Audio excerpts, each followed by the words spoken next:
Bonjour à tous, merci de votre fidélité. C'est Territoire d'Info, une émission de Public Sénat et de TV5 Monde avec les meilleurs moments des interviews politiques de la semaine. Lundi, c'est Julien de Normandie, le ministre chargé de la ville et du logement, qui était notre invité.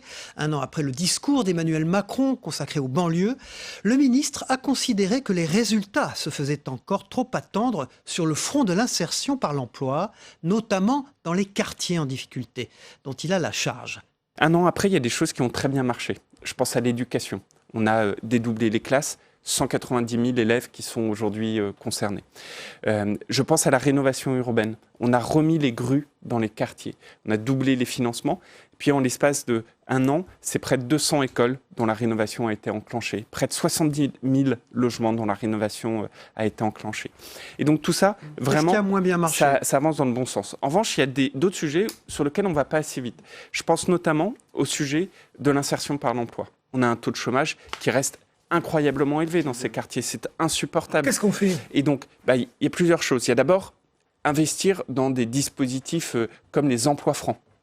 Les emplois francs, je le rappelle à toute personne qui nous écoute, si vous embauchez un jeune d'un quartier, à ce moment-là, vous avez 5 000 € par an pendant 3 ans, dès lors que vous l'embauchez en CDI. Donc c'est une offre incitative que l'État vous donne pour vous dire, donnez ce petit coup de pouce à des jeunes à qui trop souvent on ne donne pas suffisamment ce coup de pouce. Mais vous reconnaissez que ça ne marche pas aujourd'hui, les emplois francs, vous êtes loin des objectifs ? On est, je vais vous le dire, parce que moi je fonctionne comme ça, il faut toujours être très transparent dans tous ces objectifs. On a un peu plus de 6 000 emplois francs, alors que notre objectif à la fin de l'année, c'est 20 000. Donc ça ne va pas assez vite. Et c'est précisément parce qu'on donne en toute transparence là où nous en sommes, qu'avec la ministre du Travail, on s'est tout de suite aperçu que ça n'allait pas suffisamment vite. Et donc, on a modifié le dispositif il y a quelques semaines. On l'a rendu plus lisible. On a rendu éligible plus de territoires. Par exemple, toute l'Île-de-France, tous les Hauts-de-France. Et non pas un maillage à la carte trop compliqué. Et donc devant cet échec, vous n'envisagez pas de mettre fin à ce dispositif ? Ah non, au contraire, on l'a simplifié. Devant la difficulté de début, je vais dire, on l'a drastiquement simplifié pour qu'au contraire, ça marche. On a vu beaucoup d'images de vous à Marseille. À l'occasion de ce drame, on en est où à Marseille ? Aujourd'hui, vous avez un peu plus de la moitié des personnes qui ont été évacuées, qui sont aujourd'hui relogées. Ça veut dire que le travail n'est pas fini. Ça veut dire qu'il faut aller encore plus loin. Il y a une charte de relogement qui a été finalisée ces dernières heures, qui va dans le bon sens, qui va très bien. Et donc, mon première action, c'est de continuer à m'assurer que tout est fait pour permettre le relogement. Et puis après, il y a un deuxième élément qu'on est en train de construire, c'est comment vous reconstruisez Marseille en gardant son côté populaire. Et là, avec la municipalité, avec la métropole, nous sommes en train de développer de nouveaux outils. Nous créons notamment une société d'aménagement dédiée à laquelle l'État va rentrer au capital pour faire ce que d'autres villes avaient fait et avaient démontré leur utilité, c'est-à-dire des sociétés qui vont acheter les logements en difficulté, qui les réhabilite. Alors on va passer au municipal. Alors pour la majorité, c'est un peu le contraire du logement. C'est le trop-plein à Paris et puis la pénurie dans les petites et moyennes villes de province. Donc comment on fait pour départager les candidats à Paris, très nombreux, et comment on fait pour recruter des candidats tête de liste en province ? Alors, moi, je crois qu'il y a beaucoup de personnes qui sont intéressées par les municipales aujourd'hui. Il va y d'ailleurs avoir un texte important présenté par mon collègue Sébastien Lecornu sur l'engagement des élus locaux pour aussi favoriser les vocations. Mais donc, de manière générale, moi, je n'ai absolument aucune inquiétude sur l'intérêt de beaucoup pour aller au municipal sous les couleurs du parti aujourd'hui La République En Marche. Après, vous m'interrogez plus particulièrement sur le cas parisien.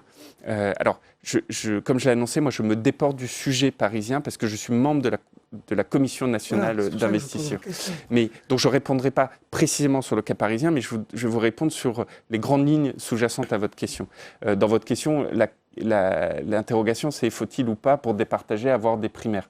Moi, je l'ai toujours dit, je suis absolument opposé à ce type de désignation des primaires, tout simplement parce que je considère que ce sont des machines à aujourd'hui créer de la tension, des machines à distendre les uns vis-à-vis des autres et non pas des machines à rassembler. Les municipales, est-ce que ça vous concerne vous-même ? Est-ce que vous pouvez encore être candidat ? À ce stade, je n'ai pas pris de décision. Mais vous pourriez là je me ferme aucune porte, je n'ai pas pris de décision à ce stade. Moi, Vous êtes originaire d'où, monsieur Normand ?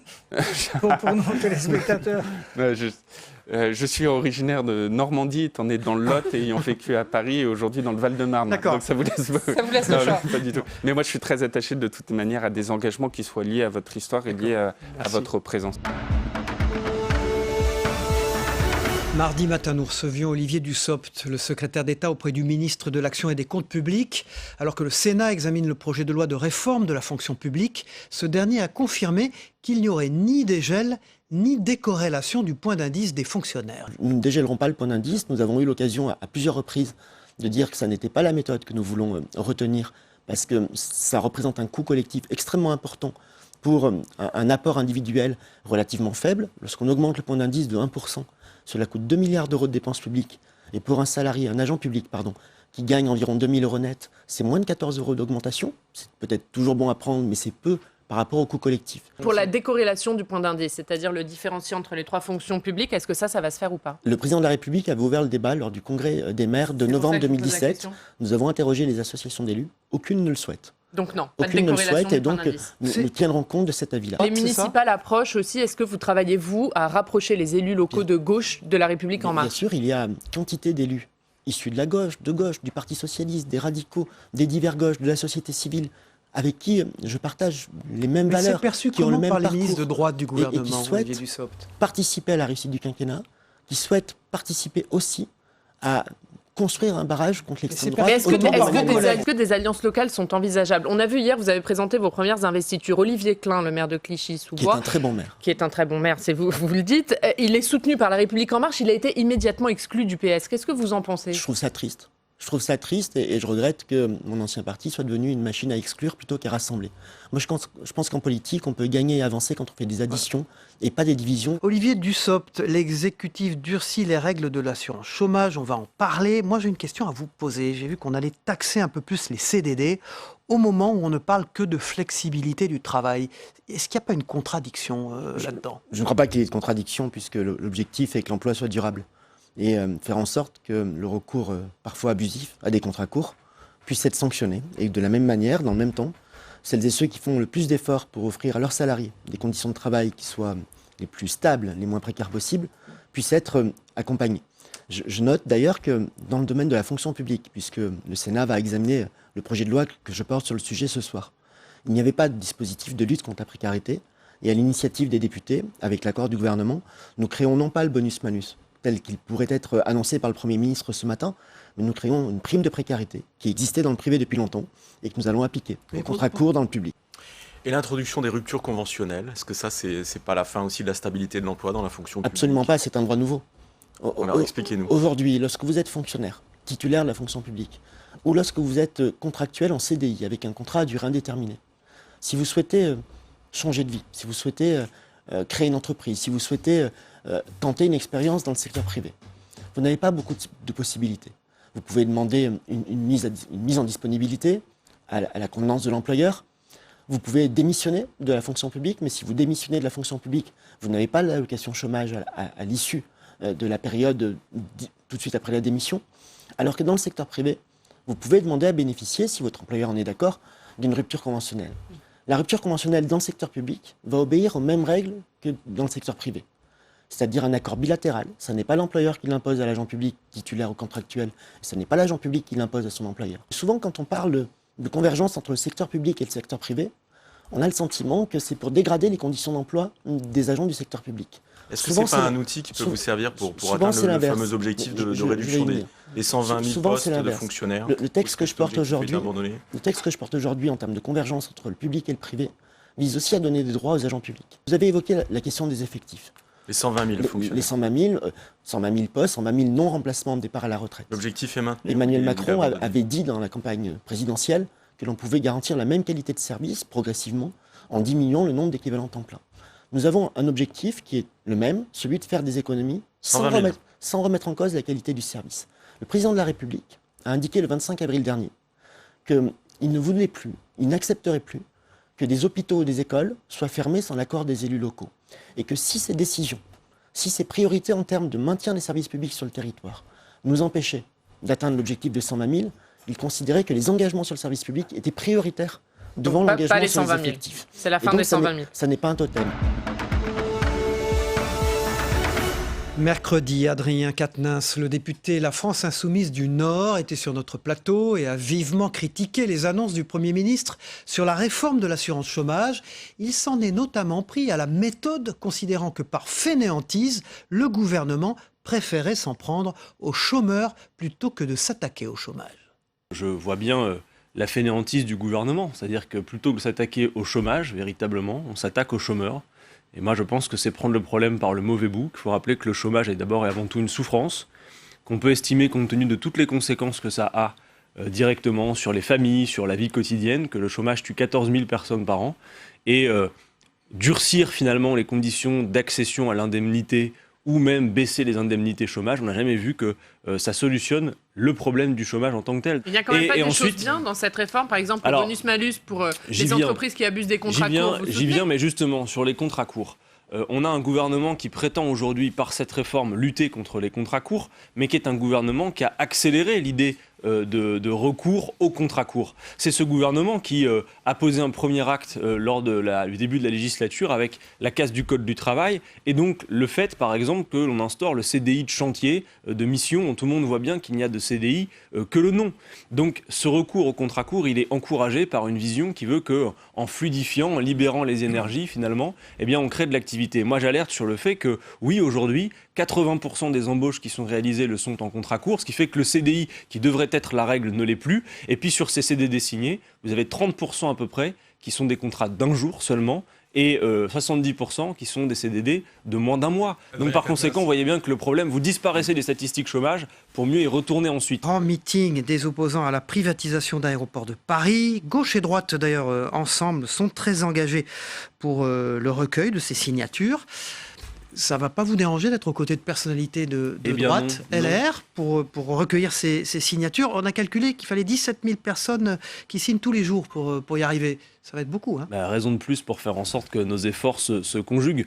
Non, moi, vous me donnez l'occasion de rappeler que depuis le début de cette législature, le groupe de la France Insoumise à l'Assemblée nationale ne s'est jamais comporté dans son analyse des amendements et des propositions de loi comme considérant d'abord qui propose. Moi, ce qui m'intéresse, ce n'est pas l'étiquette de la personne qui s'adresse à moi, c'est le contenu de ce qu'elle raconte. Et si je suis d'accord avec ce que vous racontez, que vous soyez de droite ou de gauche, peut me chaud en réalité. Si ce que vous dites me semble être bien pensé dans la situation politique, eh bien allons-y. Vous allez faire une campagne électorale finalement. D'abord dire les choses. Les parlementaires ont réussi à obtenir, puisqu'il fallait ce socle de parlementaires, que la plateforme en ligne soit ouverte. Elle marche bien ? Alors, elle marche bien, non. En réalité, on a vu que dès les premières heures, il y avait de multiples bugs. C'est-à-dire qu'on peut s'interroger. On a la Startup Nation, donc normalement les pros de l'informatique et de l'innovation technologique. On a vu d'ailleurs leur capacité... S'interroger, c'est-à-dire que vous dites que le gouvernement fait en sorte de ne pas pouvoir... Clairement, disons les choses, le gouvernement fait le service minimum. Non, la réalité, c'est que quand on voit les moyens déployés, par exemple, lors du grand débat national, c'est-à-dire la pré-campagne européenne de M. Macron, 12 millions d'euros, et là, pour le coup, de l'innovation technique, et que l'on voit que là, on a un formulaire, franchement, il faut aller voir pour le croire, qui est vraiment minimaliste, on voit bien que le gouvernement est plutôt gêné aux entournures, qu'il n'a pas envie de faire trop d'efforts. Moi, j'appelle toutes celles et ceux qui nous écoutent, qui nous entendront, à créer les conditions de la contagion. Oui, les formations politiques et le mouvement La France Insoumise va organiser de grandes campagnes pour créer les conditions de cette contagion. Adrien Quatennens, parler de Lille quand même un petit peu. Jean-Luc Mélenchon, 30% au premier tour de la présidentielle. Manon Aubry, 10%. Où sont passés vos électeurs sur Lille? Et est-ce que ça joue dans votre réflexion pour la mairie de Lille? Non, mais il faut penser tout ça globalement, et je vais répondre quelque part à la question de votre collègue. Parce que là, c'est aussi la question de l'union de la gauche. Je crois que résumer cette situation à la question de la personne de Jean-Luc Mélenchon, finalement, nous exonérerait de faire une analyse politique concrète de ce qu'il y a sous le tableau. Jean-Luc Mélenchon a été celui qui a porté le plus haut notre courant politique, qui a amené à ce que 7 millions de personnes se sont regroupées derrière le programme L'Avenir en commun, et qui a réussi à nous emmener aux portes du pouvoir avec ce programme. Sur la question de Lille... Est-ce que vous êtes Aubry compatible? Martine Aubry. J'allais dire Manon Aubry, Manon, sans doute, Martine. Non, mais je crois que dans le mandat de Martine Aubry, il y a un certain nombre de choses d'ailleurs que les Lillois nous disent, y compris pendant la campagne européenne. On a beaucoup fait le porte-à-porte, on est allé à la rencontre des habitants pour co-construire avec eux les solutions. Je crois que l'axe majeur, c'est la nécessité pour les gens de se réapproprier la politique avec des leviers démocratiques. Les gens veulent décider, surtout. Vous répondez pas à Lille, pour Lille, par exemple. Alliances. À Lille, pardon. Il faudra des alliances. Moi, je vous invite, Hervé Favre, je vous invite à penser dans le moment la politique un peu différemment. Je crois que si on a autant d'abstention, autant de gens qui s'écartent de la politique, nous devons repenser des méthodes. Moi, je ne veux plus que l'on se présente, y compris dans les élections municipales, pour dire aux gens « venez voter pour nous parce que nous avons le meilleur programme et nous allons le respecter », mais plutôt de dire aux gens « venez faire avec nous ». Jeudi matin, Gérald Darmanin, le ministre de l'Action et des Comptes publics, sur ce plateau a fermement démenti l'information selon laquelle il envisagerait la fermeture d'un centre des impôts sur 2 d'ici 2022. C'est tout à fait faux. Ce que nous faisons, c'est que nous réorganisons le service des impôts, je vais le dire rapidement comme ça, qui fait aujourd'hui 2 choses. Il fait du conseil aux collectivités locales, ce qu'on appelait jadis la comptabilité publique. Il y a une fusion avec les impôts des particuliers, c'est-à-dire les impôts des citoyens qui veulent soit payer, soit comprendre ce qui se passe sur leur fiscalité. Ce qui est sûr, c'est que mon administration, depuis 2 ans, porte des réformes très importantes. Nous supprimons la taxe d'habitation. Vous savez, aujourd'hui, il y a 3500 personnes à la Direction générale des finances publiques qui s'en occupent. On va pouvoir les redéployer puisqu'on va supprimer l'impôt. On ne va pas garder la mission des agents qui s'occupent de ces impôts supprimés. On a mis en place l'impôt à la source. Chacun a vu que ça s'est bien passé, c'est une automaticité, c'est plus rapidement une sorte d'efficacité du paiement de l'impôt. Évidemment, nous gagnons des emplois, si j'ose dire, qui traitent moins de l'impôt sur le revenu. Il y aura moins de déclarations d'impôt. Le but du jeu, c'est même de supprimer la déclaration d'impôt. L'année prochaine, un tiers, plus de 11 millions de foyers fiscaux ne feront plus cette déclaration. Nous ne paierons plus en liquide dans les centres des impôts. Vous paierez désormais soit à la poste, soit chez les buralistes. Il y a un appel d'offres qui sera rendu bientôt. Donc il y aura forcément des centres qui vont fermer. Non, il y a des choses se feront autrement. Ils se feront autrement comment ? Eh bien, en faisant ce que disait le président de la République, c'est-à-dire en mettant plus de gens en contact dans les lieux de ruralité. Alors ça passera par des trésoreries. Dans quel lieu, par exemple ? Pardon. Alors ça passera par des trésoreries qu'on connaît. Aujourd'hui, il y a 3500 points de contact de la Direction générale des finances publiques dans les territoires. Ça passera dans les maisons France Service. Voilà, ces fameuses maisons, il faut expliquer aux Français que ce sont des maisons où on retrouve tous les services publics. Exactement. Vous rentrerez dans la maison France Service voulue par le président de la République et que vous ayez un problème avec Pôle emploi, avec les impôts, avec la CAF, avec n'importe quelle administration publique au sens Guichet unique, exactement. On vous enverra pas, comme dans le dessin animé Astérix, dans un autre bureau pour remplir un autre formulaire. Les impôts, ils seront un jour dans une maison, dans une localité, un autre jour dans une autre. Mais ça, c'est l'objet. C'est l'objet de la concertation que j'ai lancée. On a 5 mois pour le faire. Il y a des endroits où il faut des agents des impôts tout le temps. Il y a des endroits où il faut plus de conseils aux collectivités locales. On doit plus conseiller les communes rurales, à mon avis, que les grandes communes, qui ont des moyens d'avoir plus de conseils. Il y a des moments où il y a des territoires de montagne. Il y a des moments où il n'y a pas Internet, où il faut plus de contacts physiques et plus proches. Il y a des moments où ce n'est pas le cas. Il y a des moments où on a besoin de permanence sur rendez-vous, parce que la fiscalité, c'est compliqué, et qu'un agent des impôts, malgré sa qualité, ne connaît pas tout sur tout à tout moment. Donc il faut que l'impôt, les agents publics s'adaptent à la vie des territoires, renforcent ce contact avec la population, rentrent dans les maisons France Service ou les maisons de service public. Sur la taxe d'habitation, vous avez publié sur le site internet de Bercy la carte de ces baisses de taxes d'habitation. Est-ce que vous confirmez qu'elle concernera tous les ménages ? Exactement, elle concernera tous les ménages. Tous les Français ne paieront plus de taxes d'habitation en 2023. En 2022, ils paieront pour 20% d'entre eux, les 20% les moins pauvres ou les plus aisés, ça dépend comment vous souhaitez regarder les choses, la dernière tranche de leur taxe d'habitation. Mais nous aurons supprimé toute la taxe d'habitation dans le quinquennat du président de la République. C'est 17 milliards redonnés à nos concitoyens. La compensation, les maires sont inquiets de cette compensation. Est-ce qu'il y a des communes qui vont y perdre ? Aucune commune n'y perdra, aucune des 36 000 communes de France n'y perdra, de Paris à la plus petite commune rurale. C'est tellement vrai que nous avons décidé depuis 2 ans désormais de dégréver, pour l'instant, en attendant la réforme que je suis en train de présenter aux élus locaux avec Jacqueline Gouraud, de dégréver le montant de leur impôt. Chaque maire de France pourra vérifier, pourra vous dire qu'il n'a pas vu de baisse de ses recettes fiscales. Non seulement nous avons dégrévé à l'euro près, aucune commune n'a perdu, mais nous avons dégrévé aussi la dynamique des bases. Chaque année, votre impôt, il augmente un peu parce que le Parlement vote la revalorisation à l'inflation des bases de votre impôt. Et puis par ailleurs, si le maire a continué à construire ou s'il a continué à recevoir des habitants dans sa commune d'une année à l'autre, il aurait dû avoir plus d'impôts locaux avec plus d'habitants. Nous avons également suivi cette dynamique.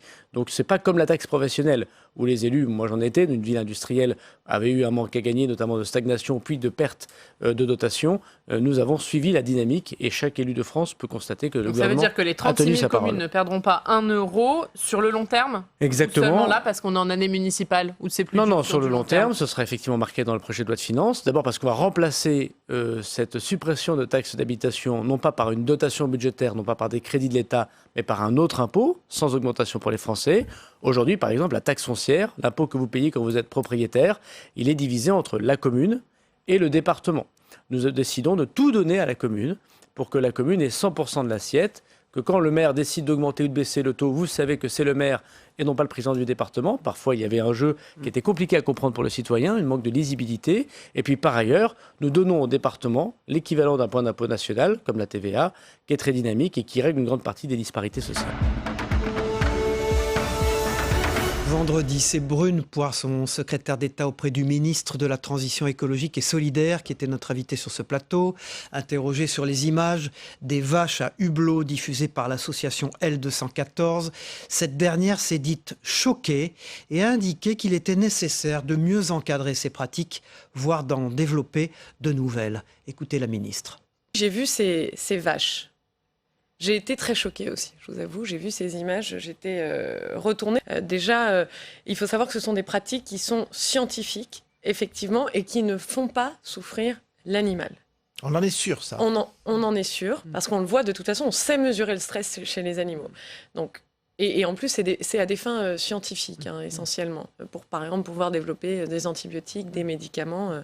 Donc vous jugez que c'est utile? Alors, effectivement, c'est utile. Cela dit, parce que nous avons besoin de la science, nous avons besoin de continuer à avancer et de ces pratiques scientifiques. Cela dit, il faut mieux encadrer ces pratiques-là. Je pense qu'on peut même aller, et je l'espère, vers d'autres pratiques qui pourraient avoir et donner les mêmes résultats. C'est pour ça que l'INRA travaille sur un meilleur encadrement, sur des pratiques alternatives à les développer. L'INRA y travaille déjà, elle va proposer des conclusions, et notamment d'ici 2025, j'espère, et nous allons accélérer le programme de recherche. En tout cas, j'espère que l'INRA pourra rendre des conclusions avant 2025. Parce qu'effectivement, il y a des pratiques qui doivent évoluer. Mais c'est toujours un équilibre qui est compliqué, qui est difficile, parce que nous avons aussi besoin de la science pour beaucoup d'aspects, y compris parfois, paradoxalement, pour développer des médicaments qui peuvent être bénéfiques pour les animaux. On va passer à votre dossier en particulier. Vous allez présenter un projet de loi anti-gaspillage dans les prochains jours. Est-ce que vous pouvez nous en donner les grandes lignes ? Alors ce projet, il vise avant tout à lutter contre le gaspillage et à développer l'économie circulaire. L'économie circulaire, qu'est-ce que c'est ? C'est une économie dans laquelle il n'y a plus de déchets. Ce que nous voulons aussi, c'est que maintenant, les entreprises se penchent sur la question de l'éco-conception, de la réparabilité, par exemple, des produits qu'elles commercialisent. Et donc, c'est sur différents aspects, avec bien sûr aussi une partie intégrante. Où il y aura des dispositifs contraignants, obligatoires ? Il y a des dispositifs qui seront contraignants, obligatoires. C'est pour ça qu'on passe dans la loi, qui est organisée, comme je le disais, autour de plusieurs piliers. La question de l'affichage environnemental, de la responsabilité élargie des producteurs, de la lutte contre la pollution plastique et aussi de la lutte contre le gaspillage. Notre but aussi, il est de faire en sorte que les produits qui sont les moins nocifs pour l'environnement coûtent moins cher. Parce que c'est ça aussi, une économie dans laquelle les produits, par exemple, qui sont moins suremballés, ou les entreprises qui utilisent plus le vrac, ou qui fabriquent des machines à laver, par exemple, qui sont plus réparables, eh bien, il faut que celles-là soient favorisées. Il faut que ça soit plus accessible aussi pour le consommateur. Autre sujet, l'EPR de Flamanville. L'autorité de sûreté nucléaire demande à EDF de reprendre 8 soudures sur cette EPR, ce qui va entraîner un nouveau retard. Est-ce qu'il verra le jour, cette EPR ? Alors c'est la question qu'il faut poser à EDF. Nous, côté du gouvernement, nous avons pris acte. Nous avions d'ailleurs anticipé ce scénario pessimiste, et ça ne changera pas notre décision et notre programme de travail. Et François de Rugy, encore une fois, y travaille, à savoir la fermeture de Fessenheim en 2020 et la fermeture des 4 centrales à charbon d'ici la fin du quinquennat. Mais Fessenheim est toujours conditionné à la mise en route de l'EPR de Flamanville. Là, en l'état, non, nous nous engageons et nous tenons l'objectif et la date butoir de 2020. Donc c'est-à-dire, même si l'EPR de Flamanville n'est pas mise en route en 2020, Fessenheim fermera en 2020. C'est le projet du gouvernement, effectivement. Les élections européennes ont donné un très beau résultat aux écologistes. C'est peut-être même une surprise pour vous, ces résultats aussi forts. Ça ne vous donne pas envie de travailler davantage avec Yannick Jadot ? Nous, et moi, je veux travailler avec tous ceux qui veulent faire avancer l'écologie. J'ai envie de vous dire, je lui retourne la question. Il faudrait qu'il veuille travailler avec vous, Mais c'est vous ça savez, on a, et il faut qu'on avance et qu'on ait une vraie équipe. En France, la France, en Europe, c'est une nation qui est très moteur, extrêmement progressiste en matière environnementale. Nous sommes moteurs. Moi, je sais, je me bats depuis 2 ans. Nous poussons, nous encourageons les pays européens à aller plus loin. Donc, l'équipe France, elle est forte, elle est ambitieuse. Nous les avons, nous les avons. Mais c'est normal, là, il fait de la politique. Et c'est ça, c'est sur le dos du climat et de la planète, et ça, c'est regrettable. Nous lui avons tendu la main. Pour les municipales, alors, parce que la question écologique va être au cœur du. Mais absolument. Mais d'ailleurs, la République en marche, depuis le début, a un ADN écologique qui est fort. Et d'ailleurs, le projet de loi anti-gaspillage pour une économie circulaire, il vise aussi, et il permettra à donner à toutes les collectivités plus de moyens. Voilà, merci de votre fidélité. On se retrouve la semaine prochaine pour une nouvelle édition de Territoire d'Info. Au revoir à tous.